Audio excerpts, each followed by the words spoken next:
Olá, família linda, seja bem-vindo aí ao nosso canal Vamos Viver Maçonaria. Esse amigo e irmão que vos fala é Jair Gomes. Meus irmãos, às vezes eu fico me perguntando, e às vezes eu tenho que aceitar o privilégio de ter saído da Matrix, da maçonaria autocrática, e hoje estar vivendo maçonaria de forma orgânica. Porque os últimos acontecimentos agora que está envolvendo a maçonaria, né, nesses últimos 5 dias, 4 dias, e que vai aí, digamos assim, causar mais dimensões, e a maçonaria, em algumas denominações maçônicas, né, tem saído em defesa, dizendo que não tem envolvimento, como o vídeo de ontem que eu falei da questão da essência da maçonaria, como maçonaria universal, ela é apartidária. Mas a maçonaria brasileira tem, ou agora tem falado o que eu falei no vídeo, né? Tem aí se colocando aí nas mídias sociais por meio dos seus representantes denominacionais, que eles são apartidários, né? Que eles não têm envolvimento com a política. Mas olha só, como é bom você estar fora da Matrix. Como é bom, às vezes eu fico regozijado, fico congratulado por não pertencer à Matrix dessa autocracia. Porque você consegue ver. Se não tem o que falar, é porque não existe, de certa forma, algo que não deve ser falado, não é verdade? Por exemplo, se você procura o fogo, de antemão você vai procurar a fumaça, né? Como diz o ditado, onde há fumaça, há fogo. Então, quando há falatórios em relação a qualquer assunto, a qualquer temática, é porque, de certa forma, deve haver um envolvimento. E o cara, às vezes, faz um manifesto, né, tentando se defender, dizendo assim, olha, a maçonaria tem que ser respeitada, porque nós tivemos várias situações no decorrer da história do Brasil, nós lutamos pela libertação dos escravos, nós lutamos pela independência do Brasil, né? Bem, peraí, isso não são assuntos políticos? Quer dizer que na libertação dos escravos não houve conversações em relação ao que consiste essa política? Quer dizer, no processo de independência do Brasil não houve conversações em termos políticos entre os monarcas, os monarquistas e os republicanos? Não havia a politicagem? E se diz que a maçonaria se envolveu, que a maçonaria contribuiu para esses movimentos libertários, então, de certa forma, ela se envolveu. Ela tomou um partido. É isso que, às vezes, o cara, quando está envolvido numa ideologia, porque, para alguns maçons, a maçonaria se tornou uma ideologia. Se tornou uma ideologia. Mas quando você está fora de tudo, todo esse contexto ideológico, seja ele partidário, seja ele religioso, seja ele o que for, você começa a ver as coisas de fora.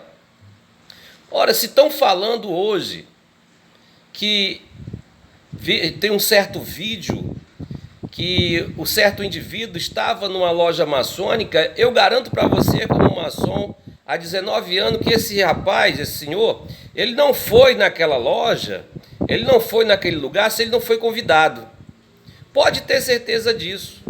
Todo maçom aqui vai concordar comigo. Ele não chegou lá e disse assim, eu vou entrar aí porque eu sou deputado federal e porque eu sou candidato a presidente da República. Ele foi lá porque recebeu um convite. Ele recebeu um convite para fazer uma palestra. E não diferente do outro também, que se tivesse recebido um convite, ele também iria. Agora, essa loja específica, não estou falando aqui da maçonaria, estou falando de nenhuma potência maçônica, certo? Essa loja específica convidou o candidato e ele foi por livre e espontânea vontade, como um bom político, como um bom cidadão. Então, querer agora tampar o sol com a peneira, querer agora se não tem nada a ver, a gente não tem nada a ver, babababu, babubabá. Pô, vamos cair na real. Então voltemos, de fato, antes do ano de 1717, quando nós éramos, de fato, operativos, digamos assim, quando ninguém sabia da nossa existência. Agora não tem mais jeito não, pessoal. Não tem mais jeito não, principalmente nessa área cosmonáutica. Não adianta você querer dizer agora que você não tem envolvimento, que você é apartidário, porque eu acredito nessa questão apartidária, e que você não toma partido. Só em você agora estar defendendo o que não consiste, o que estão apresentando, por trás do véu, você já está tomando um partido. Esse vídeo vai ser bem curtinho, porque é um vídeo para que você reflita e para que você observe. Observe fora da Matrix. Maçonaria é a partidária, mas aonde há fumaça, há fogo. Aonde há fumaça, há fogo. Não adianta agora chorar o leite derramado. Não adianta. Plantaram lá atrás. Se não quisesse ter envolvimento, se não quisesse hoje ouvir o que estão ouvindo e querendo defender o indefensável, não teria feito lá atrás. Às vezes a verdade que o Jair Gomes fala dói, machuca, mas aí você parar para refletir, pô, cara, tudo que esse velhinho aí tá falando não tem contra-argumento, não tem contextualização. Ontem ele falou no vídeo passado de ontem, estou falando assim no sentido, né, me levando a terceira pessoa, que a maçonaria como ideia é a partidária. Mas por que esses movimentos denominacionais que falam, que querem falar, que são a maçonaria, de certa forma se envolve? Então fica aí, medite, reflita, e eu volto a dizer, negócio de direita, negócio de esquerda, seja maçom, seja de fato apartidário, procure fazer o bem à humanidade, procure fazer como os verdadeiros maçons antigos faziam de 50 anos atrás, dar com a mão e não ver o que a outra faz. Agora deixa eu deixar aqui uma reflexão bem rapidinho, porque tudo isso acontece. Uma certa vez, diz o Evangelho de Jesus, que Jesus se encontrou com uma situação bastante inusitada. Levaram até ele uma prostituta, uma adúltera, né? Uma mulher adúltera. E dizendo, mestre, essa mulher aqui adulterou, essa mulher aqui cometeu um pecado e o julgamento é ser apredejado. E ali aquelas pessoas que levou ela até Jesus, elas estavam todos com as pedras nas mãos. E aí Jesus observou, diz o relato que Jesus escrevia alguma coisa no chão, riscava alguma coisa no chão. E aí Jesus, houve um silêncio fúnebre, Jesus observando aquelas pessoas, um aglomerado de pessoas de todas as idades. Eu acredito que ali estavam os saduceus, estavam os fariseus, estavam os sacerdotes, estava o povo, né? E etc.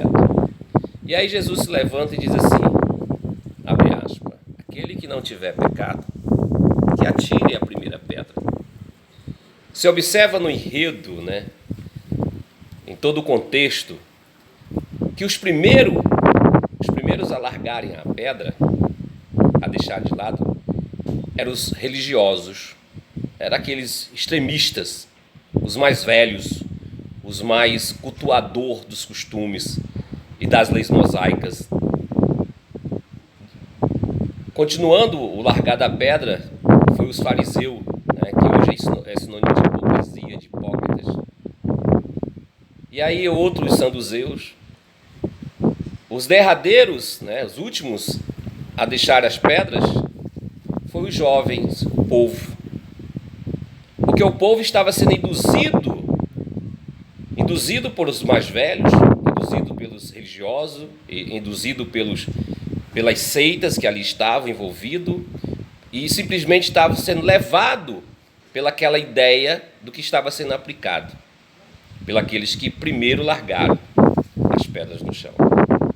Então o povo é muito induzido, o povo se eleva por aqueles que dizem ter a moralidade, por aqueles que dizem ter a verdade, e etc, etc, etc. E aí quando Jesus viu que todos eles saíram, o mesmo se dirigiu até a prostituta, aquela pessoa, e disse: mulher, aqueles que te condenam,